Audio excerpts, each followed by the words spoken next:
எல்லாவற்றையும் அவருடைய பாதங்களுக்கு கீழ்ப்படுத்தி என்று வசனம் சொல்கிறது. இந்த நாள் கர்த்தருடைய வார்த்தையை கவனிக்கிற தேவனுடைய பிள்ளைகளே, ஆண்டவருடைய வார்த்தை உங்களை நோக்கி வருகிறது. எல்லாவற்றையும் அவருடைய பாதங்களுக்கு கீழ்ப்படுத்தி. இன்னைக்கு கிறிஸ்துவின் பாதத்தில் என்கிற தலைப்பின் கீழே, அல்லது இயேசு கிறிஸ்துவின் பாதத்தில் என்கிற தலைப்பின் கீழே நாம் செய்தியை பார்ப்போம். ஆண்டவருடைய பாதம் எப்பேற்பட்டது? நான் இப்படி செய்தியை உற்சாகப்படுத்தி ஆரம்பிக்கிறேன். ஆண்டவருடைய பாதத்தின் மகிமையை, மேன்மையை உணர்ந்தவர்கள் எந்த மனுஷனுடைய அதிகாரத்துள்ளவர்களுடைய பாதத்தையும் பிடிக்க தேவையில்லை. எத்தனை பேருக்கு நான் சொல்றது புரியுது? அல்லேலூயா. இன்னைக்கு ரட்சிக்கப்பட்ட தேவனுடைய பிள்ளைகள் நாம் ஆண்டவருடைய பாதத்தின் மேன்மையை, மகத்துவத்தை, மகிமையை உணராமல் இருக்கிறோம். அந்த பாதங்கள் மிகவும் அழகானவைகள். அந்த பாதங்கள் நம்மை ஆசீர்வதிக்கிறவைகள். இந்த செய்தி உங்களை ஆண்டவருடைய பாதத்தை குறித்து தியானிக்க வைக்கும். எனக்கு அருமையான தேவனுடைய பிள்ளைகளை, வெளிப்படுத்தின விசேஷம் 1ஆம் அதிகாரம் 15வது வசனத்தை நாம் வாசிக்கும் பொழுது, அவருடைய பாதங்கள் உலைக்களத்தில் காய்ந்த பிரகாசமான வெண்கலம் போல் இருந்தது. கவனிக்கிறீங்களா? அவருடைய பாதங்கள் உலைக்களத்தில் காய்ந்த, உலைக்களம் நெருப்பு மூட்டி தக தகன அக்கினியில காய்ந்த ஒரு வெண்கலமாய் அவருடைய பாதம். இன்னொரு வசனம் சொல்லுகிறது, வானம் எனது சிங்காசனம், பூமி எனது பாதப்படி என்று வேற பெற்ற அந்த பாதம், நம்மை மீட்ட அந்த பாதம், விண்ணுலகை விட்டு மண்ணுலகுக்கு வந்த அந்த பாதம், அது நமக்கு எவ்வளவு முக்கியமானது. நான் மறுபடியும் சொல்றேன், என் வாழ்க்கை ஆசீர்வாதமாய் இருக்க, அல்லது என்னுடைய பிரச்சனைகள் தீர, நான் விடுவிக்கப்பட, என் எஜமானின் பாதத்தை அல்ல, என்னுடைய எம்டி, என் ஓனர், என்னுடைய HR, அல்லது எனக்கு சம்பளம் கொடுக்கிறவங்க, எனக்கு பணம் தரவங்க, இவங்க காலை பிடிச்சா, ஒண்ணு தெரிஞ்சுக்கீங்க, இன்னைக்கு உலகம் ஒண்ணு கத்து கொடுத்துக்கிட்டு இருக்கு. காலை பிடிச்சு வாழ்ற வாழ்க்கைய, காலை பிடிச்சு வாழ்ற வாழ்க்கைய.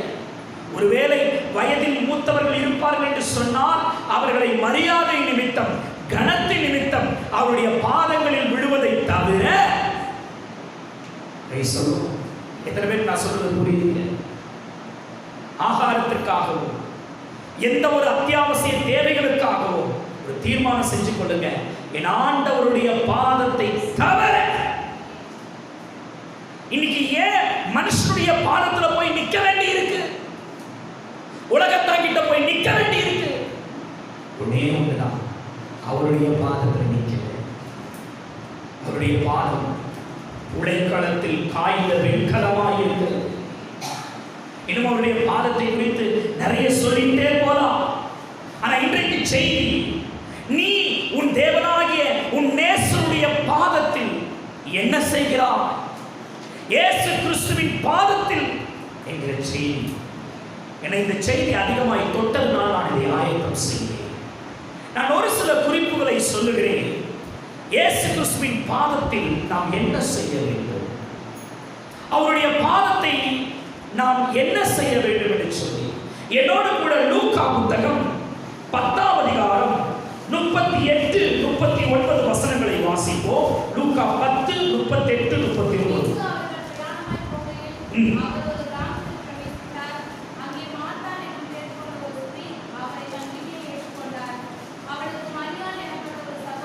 அவளுக்கு மரியாள் என்னப்பட்ட ஒரு சகோதரி இருந்தால், அவள் இயேசுவின் பாதத்தருகே உட்கார்ந்து அவருடைய வசனத்தை கேட்டுக் கொண்டிருந்தார். முதலாவது காரியம், ஆண்டவருடைய பாதத்தில் உட்காருகிற அனுபவத்திற்கு கடந்து வாருங்கள். உட்காருகிற அனுபவம் வேதம் நமக்கு தெளிவா சொல்லி இருக்குதுங்க. எங்க உட்காரணும், எங்க உட்காரக்கூடாது.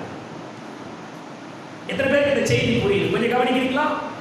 எங்க உட்காரணும், எங்க உட்காரக்கூடாது. இன்னைக்கு டிவி போட்டி முன்னாடி மணிக்கணக்கா உட்கார நேரம் இருக்கு.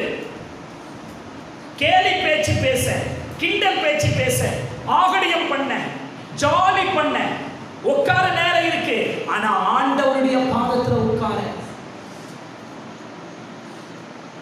எனக்கு அன்பான தேவனுடைய பிள்ளையே, சிறு பிள்ளைகளும் கவனிக்கணும், வாலிப பிள்ளைங்க, சகோதரிகள் கவனிங்க, கர்த்தருடைய ஜனமே கவனி. நீ ஆண்டவருடைய பாதத்துல உட்கார்ந்து தான் உனக்கு ஆசீர்வாதம்.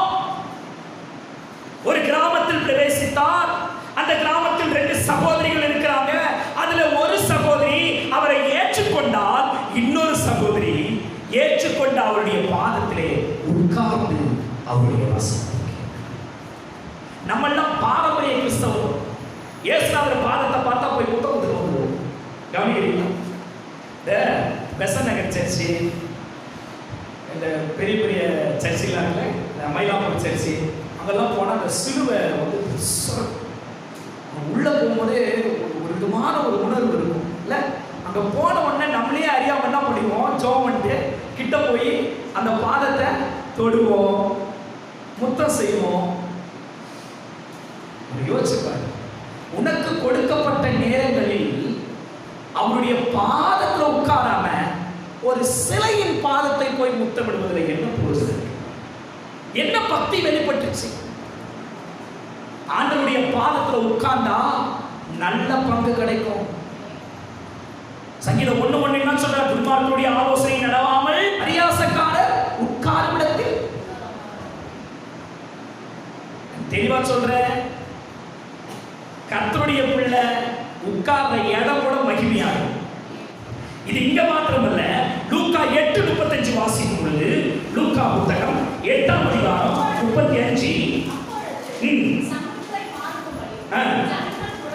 ஜனங்கள் புறப்பட்டு இயேசுவிடத்தில் வந்து, இதுல ஒரு நல்ல ஆவிக்குரிய அர்த்தம் இருக்கு. பிசாசுகள் விட்டு போன மனுஷன் வஸ்திரம் தரித்து, கவனிங்க, ஒரு பிசாசு பிடிச்சிருந்தவை, பாஸ்ட் டென்ஸ், பிசாசு விட்டு போனவன் அவன் எங்க உட்கார்ந்தான்? கண்ட இடத்துல உட்கார்றவன் பிசாசு கூட உட்கார்றவன், கர்த்தரோட உட்கார்றவன் தேவ சமூகத்தில் இருக்கு. எத்தனை பேர் ஆமென் சொல்றீங்க? இதயத்துல கை வச்சு சொல்லுங்க, ஆண்டவருடைய பாதத்துல உட்கார்ந்து. சில நேரங்கள்ல சில பேர் வார்த்தையில கொள்ளுவாங்க, உடைச்சிடுவாங்க. அப்போதான் நமக்கு எதுக்கு ட்ரீட்மெண்ட் தெரியுமா? அப்பாவுடைய பாதம் போய் அங்கே உட்காந்துட்டு ஒரு 10 நிமிஷம் ஒரு ஸ்தோத்திரம் பண்ணிட்டு ஒரு பாட்டு பாடிட்டு நீ வெளியே எழுந்திரிச்சு வாய், ஒரு புது மனுஷனா வெளியே வருது. அல்லேலூயா. இன்றைக்கு உங்களுக்கு நான் சொல்லிக் கொடுக்கிற முதல் காரியம், ஆண்டவருடைய பாதத்தில் உட்காருங்கள். அவருடைய பாதத்தில் ஞானம் உண்டு. ஆமென் சொல்லவா? அவருடைய பாதத்தில் சமாதானம் உண்டு. அவருடைய பாதத்தில் இரக்கம் உண்டு. அவருடைய பாதத்தில் விடுதலை உண்டு. அவருடைய பாதத்தில் பதில் உண்டு. அவருடைய பாதத்தில் தீர்வு, முடிவு, சந்தோஷம், நிம்மதி எல்லாமே உண்டு. அவருடைய பாதத்தில் உட்காருங்கள். இரண்டாவது, அவருடைய பாதத்தில் என்ன செய்யணும்? அதே லூக்கா புத்தகம் 7ஆம் அதிகாரம் 38ஆம் வசனத்தை வாசிக்கும் போது, அவருடைய பாதங்களின் அருகே பின்னாக நின்று அழுது கொண்டு அவருடைய பாதங்களை தன் கண்ணீரினால் நனைத்து தன் தலைமையினால் துடைத்து அவருடைய பாதங்களை முத்தம் செய்து பரிமள தைலத்தை பூசினார். இரண்டாவது, அவருடைய பாதத்தை கழுவினார்.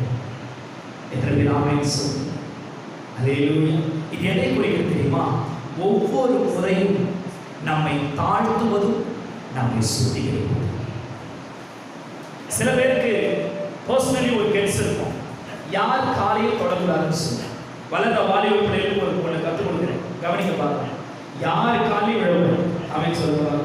கரெக்டா சொல்லுங்க. யார் காலையும் என்ன பண்ணக்கூடாது? நம்மளை பெற்றவங்க, வயசுல மூத்தவங்க, அவங்க காலை தொட்டு வணங்குறது அது வேற விஷயம். ஆனா என் தேவைக்காக, ஏதோ ஒரு காரியத்துக்காக ஒருத்தர் ஒருவேளை அப்படி அந்த பாதத்தை தொட்டு அந்த பாதத்துல விழுந்துதான் எனக்கு ஒரு வாழ்க்கை கிடைக்கணும்னா அப்பேற்பட்ட வாழ்க்கையே தேவையில்லை. யூஸ்லெஸ். ஆனா ஒண்ணு செய்யலாம், அவருடைய ஆண்டவருடைய பாதத்தை கழுவினவர்கள் அவர்கள் மனம் திரும்பி ஆசீர்வதிக்கப்பட்டு பாவ மன்னிப்பின் நிச்சயத்தோடு போனாங்க. எத்தனை பேர் ஆமென் சொல்றீங்க? இந்த இடத்துல ஒரு விருந்து பண்றான் ஒருத்தன், காசு செலவு பண்ணி பரிசையை விருந்து பண்றான், பல வகையான விருந்து பண்றான். வீடு அவன் வீடு, விருந்து அவன் விருந்து, கூட்டது பரிசைய. ஆனா இயேசுநாதர் ஆசீர்வதிச்சு விடுவிச்சது இந்த பாவியான ஸ்திரீ. இது என்ன போங்கு? செலவு பண்ணி கூப்பிடுறது பரிசைய, விருந்து ஏற்பாடு பண்ணது பரிசைய, ஆனா விடுதலை வாங்கிட்டு பாவியான ஸ்திரீ. காரணம் என்ன தெரியுமா? அவன் தன் தயாளத்தையும் பெருமையும் காட்டினான், இந்த ஸ்திரீ தன்னுடைய தாழ்மையை காட்டினான். பாதத்தை கழுவுறதுக்கு என்ன அர்த்தம் தெரியுங்களா? உங்களை தாழ்த்துவதும் உங்களை சுத்திகரிப்பதும். இந்த உலகத்துல எந்த மனுஷனும் பசுத்தவானாங்க, பிரசங்கிக்கிற எண்ணையும் சேர்த்து சொல்லு. யாரும் நீதிமான் இல்லைங்க. அப்ப எப்படி நாம நீதிமானாகிறோம்? எப்படி நாம பலன் அடைகிறோம்? அவருடைய பாதத்துல நம்மை நாமே அர்ப்பணிக்கிறது. நம்முடைய கண்ணீரினால், அந்த வசனம் அழகா போட்டிருக்கல, பின்னாக நின்று கண்ணீரினால் அவருடைய பாதத்தை நினைச்சு தலைவயிறு எடுத்து என்ன பண்றா? தொடச்சு. இன்னொரு வசனத்தை கூட பாருங்க, யோவான் சுவிசேஷம் 12ஆம் அதிகாரம் 3வது வசனத்தை வாசிக்கும் பொழுது, அப்பொழுது மரியாள் குளையேற பெற்ற கலங்கமில்லாத நரகம் என்னும் தைலத்தில் ஒரு ராத்தம் கொண்டு வந்து அவரை இயேசுவின் பாதங்களில் பூசி அவருடைய பாதங்களை துடைத்தார். அப்போ ஆண்டவருடைய பாதம் எப்பேற்பட்டதா இருக்கும்? அந்த பாதத்துக்கு அழகு சேர்க்கிற வகையில இருக்கிறதுலயே காஸ்ட்லி பர்ஃபியூம். ஒருத்த கணக்கு போட்டாங்க, இதை வித்தா தரலாம் தெரியுமா? இதை கொண்டு போய் உனக்கு தெரிஞ்சுக்க, உன் வாழ்க்கையின் விளையேற பெற்றது எல்லாம் அவருடைய பாதத்தில் தான். எத்தனை பேர் ஆமென் சொல்றீங்க? நீ நினைக்கிற தெரியுமா? It's so costly, so precious. அதெல்லாம் அவருடைய பாதத்தில். உன் நேரம் விளையேற பெற்றது அவருடைய பாதத்தில். உன் தாளந்துகள் விளையேற பெற்றது அவருடைய பாதத்தில். உன் டிகிரி, உன் டேலண்ட், உன்னுடைய மைண்ட், உன்னுடைய எக்ஸ்ட்ராடினரி பவர் எல்லாம் precious, எல்லாம் அவர் பாதத்தில் தான். அவர் பாதத்தில் இல்லாத எந்த ஒரு மேன்மையும் குப்பைக்கு சமம். இதான் அதுக்கு அர்த்தம். அவருடைய பாதத்தை கழுவுறதுக்கு அர்த்தம். ஆண்டவருடைய பாதத்தை தன் கண்ணீரினால், தன் தாழ்மையினால், தன் சுத்திகரிப்பினால் நித்தம் கழுவ ஆயத்தமாய் இருக்கிறவன் எந்த ஒரு தாழ்மையும் வெளிப்படுத்துவது. ஆமென் சொல்லு. ஒன்று, அவருடைய பாதத்தில் உட்கார்ந்து. இரண்டாவது, அவருடைய பாதத்தை கழுவுகிறது. மூன்றாவது, மத்தேயு புத்தகம் 15ஆம் அதிகாரம் 30வது வசனம் சொல்கிறது. மத்தேயு 15:30 வாசிப்போம்.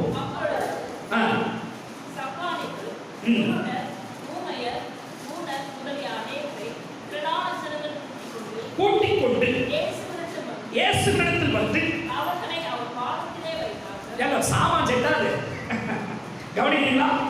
அவர்களை அவர் பாதத்தில் வைத்தார்கள். லிசன், எனக்கு இந்த வசனத்தை வாசிக்க எனக்கு ரொம்ப யோசிக்க ஆரம்பிச்சேன். எதத்துக்கு வந்து பாதத்தில் வைப்போம்? கொஞ்சம் கவனிக்கிறீங்களா? எல்லாம் கீழே முடிச்சுட்டு எனக்கு பாருங்க. எதத்துக்கு வந்து பாதத்தில் வைப்போம்? பாதத்தில் வைக்கலாம். ஒரு பொருள் பாருங்க. இந்த ஜனங்க சப்பானிகள், குருடர், ஊமையர், ஊனர் முதலிய ஆவிய ஒரு தீர்க்கதரிசனமா சொல்றேன். உன் குறைகளை, உன் குறைவுகளை அவருடைய பாதத்தில் வச்சு, அவருடைய பாதத்தில் உட்கார்வது மாத்திரமல்ல, அவருடைய பாதத்தை கழுவுவது மாத்திரமல்ல, அவருடைய பாதத்தில் வைத்து விடுங்கள். எத்தனை பேர் ஆமென் சொல்றீங்க? நல்லா ஜெபம் பண்றதுக்கு பாட்டு, பைபிள் பாட்டுக்கு பைபிள், தண்ணி கிண்ணி எல்லாத்துக்கும் வச்சுட்டு 1 மணி நேரம் ஜெபம் பண்ணிட்டு பாரத்தை தானே சுமந்து வந்தோம். எப்படின்னா, ஒரு உதாரணம் சொல்லுவாங்க. ஒருத்தர் பொதி சுமக்கிறவன் ரொம்ப சுமந்துட்டே அழுதுகிட்டே போனானா. ஒரு மாட்டு வண்டிக்காரன் பார்த்தானா, உச்சி கொட்டிகிட்டே போறானே, அப்பா காலியாதான் போறேன், ஏறிக்கினேன் நான் அப்படின்னு ஏறி உக்காண்டான். உன்ன உச்சி கொட்டது போல, அம்மா ஐயோ அப்படின்னு என்னடா ஏதாவது ஏறிக்கிட்ட உடனே திரும்பி பார்த்தா வண்டியில ஏறினவன் உன்ன கூடிய தலைவலை வச்சுருக்கான். ஏண்டா முட்டாளே, நீ பொதி சுமக்கிறது தாங்க முடியாம தானே வண்டி மேல ஏத்துற, அதை தூக்கி அங்கடான ஒரு ஓரத்துல போட்டுட்டு நீ ராஜா கணக்கா வருவியா? என்னையா இப்படி இருக்கிற? இன்னைக்கு நம்ம அப்படிதாங்க இருக்கிறோம். அவர் விடுதலை தருகிறவர்,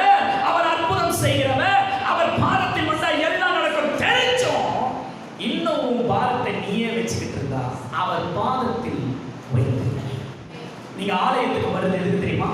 அவர் பாதத்துல வைக்கிறது. ஆமென். நிறைய நேரங்கள் நம்ம பாதத்துல வைங்கன்னு சொன்ன உடனே நமக்கு என்னதான் கிளிக் ஆகுனா, காணிக்கை கொண்டு வருது. ஆடு கோழி அப்பெல்லாம் அப்படிதான் கிராமங்கள்லாம் இளநீ தேங்காய் விளைச்சலின் முதல் பலன் எல்லாத்தையும் கொண்டு என்ன பண்ணுவாங்க? அவருடைய பாதத்துல வைப்பாங்க. ஆனா ₹1,00,000 பாதத்துல வச்சிரும், தன்னை பாதத்துல வைக்க. இன்னைக்கு ஆண்டவரை பார்த்து சொல்ற காரியம் தான். எத்தனை விலையேற பெற்ற ஒரு பெரிய தொகையை கொண்டு வந்து அவருடைய பாதத்துல நீ வச்சாலும் உன்னை அங்க வைக்கிறதுக்கு ஈடாகாது. எத்தனை பேர் ஆமென் சொல்லுங்க? வைத்து விடுங்கள். அவருடைய பாதத்துல உங்க கவலையை வைங்க, உங்க குறைகளை வைங்க, உங்க கண்ணீரை வைங்க, உங்க தேவைகளை வைங்க, உங்க பிரச்சனைகளை வைங்க, உங்கள் ஆசைகள், கனவுகள், எதிர்பார்ப்புகள், ஏக்கங்கள் எல்லாவற்றையும் அவருடைய பாதத்துல. ஏன் உன்னையே அவருடைய பாதத்துல வை, உன்னையே அவருடைய பாதத்துல வை. அதுதான் ஆசீர்வாதம். இதை தெரிந்து கொள்ளுங்கள். அவருடைய பாதத்தில் உன்னை வைப்பதோடு உன்னுடைய ஆசீர்வாதங்கள், உன் நன்மைகள், கர்த்தருக்கு கொடுத்தவைகள் வைக்க வேண்டும். எத்தனை பேர் ஆமென் சொல்றீங்க? 5 அப்பம் 2 மீன் ஆண்டவருடைய பாதத்துல போனதுனால தாங்க 5000க்கும் அதிகமான பேர் திருப்தியா சாப்பிட்டாங்க. இன்னைக்கு உன் குறைவு உன்னோட கூட இருக்க காரணம் என்ன தெரியுமா? உன் கையில வச்சிருக்கிற இருக்குது கொஞ்சமா இருந்தாலும் சரி, அது ஆண்டவருடைய பாதத்துல வைக்கணும். சகலத்தையும் அவருடைய பாதத்தில் வைத்து கடைசியாக ஒரு காரியத்தை பார்த்து நாம் சிந்தித்து முடிவோம். மார்க்கு புத்தகம் 5:22 வாசிக்கும் பொழுது 5:22